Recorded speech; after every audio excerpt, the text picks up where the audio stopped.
காலை நேரத்தில் நல்ல ஒரு டேஸ்ட்டான டிஃபன் சாப்பிடணும்னு ஆசைப்பட்டீங்கன்னா கண்டிப்பாக இதை ட்ரை பண்ணுங்கள். ரொம்ப ஈஸியாகவும் இருக்கும், நல்ல டேஸ்ட்டாகவும் இருக்கும், நல்ல ஒரு ஹெல்த்தியான டிஃபனும் கூட சொல்லலாம்.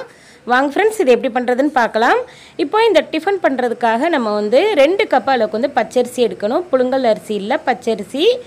ரேஷன் கடையில் கொடுக்கக்கூடிய பச்சரிசியை பயன்படுத்திக்கலாம், வீட்டில் இருக்கக்கூடிய பச்சரிசியை கூட பயன்படுத்திக்கலாம், மாவு பச்சரிசி கூட பயன்படுத்திக்கலாம். கப்பில் எதுக்காக நான் மெஷர் பண்ணி காட்டியிருக்கேன்னா, அடுத்தடுத்த பொருள் நம்ம கப்பில் தான் அளக்கணும். கப்பு, டம்ளர், கிண்ணம் எதை வேணாலும் பயன்படுத்திக்கங்க, ஆனால் அளவு ஒரே அளவாக இருக்கணும். இப்போ இந்த பச்சரிசியை நல்லா 3 முறை நல்லா கழுவிடுங்க. சுத்தமாக பளபளன்னு கழுவிடுங்க. நல்லா கழுவுனதுக்கப்புறம் நல்ல தண்ணியை ஊற்றி ஊற வச்சுருங்க. இது பார்த்திங்கன்னா 4லேருந்து 5 மணி நேரத்துக்கு ஊறணும். கிரைண்டரில் நீங்கள் அரைக்க போகிறீங்கன்னா 2 மணி நேரம் ஊற வச்சுக்கோங்க. மிக்சியில் அரைக்க போகிறதா இருந்தால் 5 மணி நேரம் ஊற வச்சுக்கலாம். அப்போ தான் அரிசி நல்லா மசியும், சாஃப்டாக இருக்கும். இப்போ நல்லா 5 மணி நேரம் கழித்து பார்த்தீங்கன்னா அரிசி நல்லா ஊறி இருக்குது. ஊறின அரிசியை மிக்சி ஜாருக்கு மாற்றிக்கலாம்.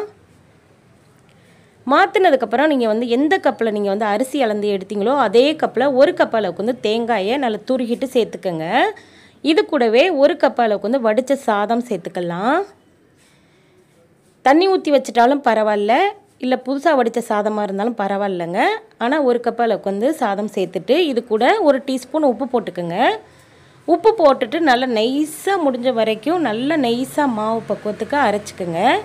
நல்லா மைதா மாவு மாதிரி இருக்கணும், கொஞ்சம் கூட குறப்பு இருக்கக்கூடாது. இப்போ அள்ளி ஊற்றி காட்டுறேன் பாருங்கள். இந்த மாதிரி நல்லா தண்ணியாக இருக்கணும்.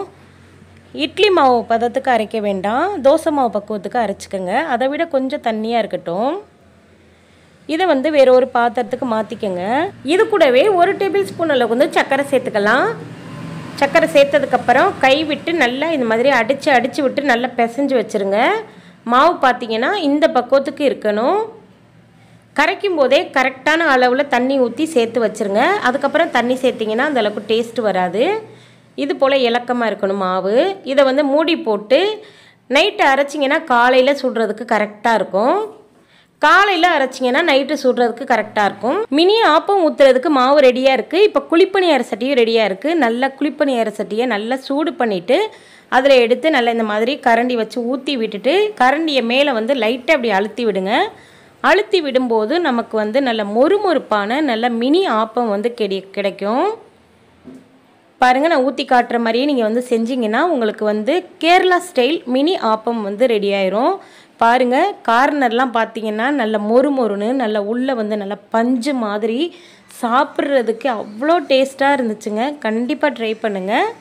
ரொம்ப ஈஸியான மெத்தட் தாங்க. பச்சரிசி, தேங்காய், சூடான சோறு இருந்தால் போதும், நம்மளுக்கு பார்த்திங்கன்னா மினி ஆப்பம் கிடைக்கும்.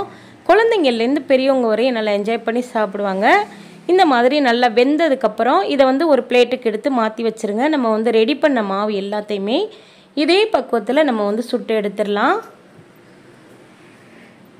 இது ஒரு டிஃப்ரெண்ட்டான ஒரு டிஃபன் ரெசிபிங்க. எப்போவுமே இட்லி தோசைன்னு சாப்பிட்டு போர் அடித்தவங்களுக்கு இந்த மாதிரி ஒரு தடவை மட்டும் டிஃப்ரெண்ட்டாக ஆப்பம், அதாவது மினி ஆப்பம் செஞ்சு கொடுங்க. பார்க்குறதுக்கு மட்டும் இல்லைங்க, சாப்பிட்றதுக்கும் செம்ம டேஸ்ட்டாக இருக்கும். இந்த மாதிரி மினி ஆப்பம் நீங்களும் செஞ்சு சாப்பிடுங்க. இதுக்கு சிக்கன் குழம்பு, மட்டன் குழம்பு, தேங்காய் பால் சொதி, அதுக்கப்புறம் பார்த்திங்கன்னா தேங்காய் பால், எது வேணாலும் வச்சு சாப்பிட்லாம். எதில் வேணாலும் வச்சு சாப்பிடுங்க, செம்ம டேஸ்ட்டாக இருக்கும். இப்போ பார்த்திங்கன்னா தேங்காய் பால் புழிஞ்சு வச்சுருக்கேன். அதில் 2 டேபிள் ஸ்பூன் அளவுக்கு நாட்டு சர்க்கரை, 1 சிட்டிகை மட்டும் ஏலக்காய் தூள் சேர்த்துட்டு நல்லா மிக்ஸ் பண்ணி விட்டுட்டு அதில் ஊற்றி 2 நிமிஷத்துக்கு மட்டும் ஊற விட்டுட்டு எடுத்து சாப்பிட்டு பாருங்கள்.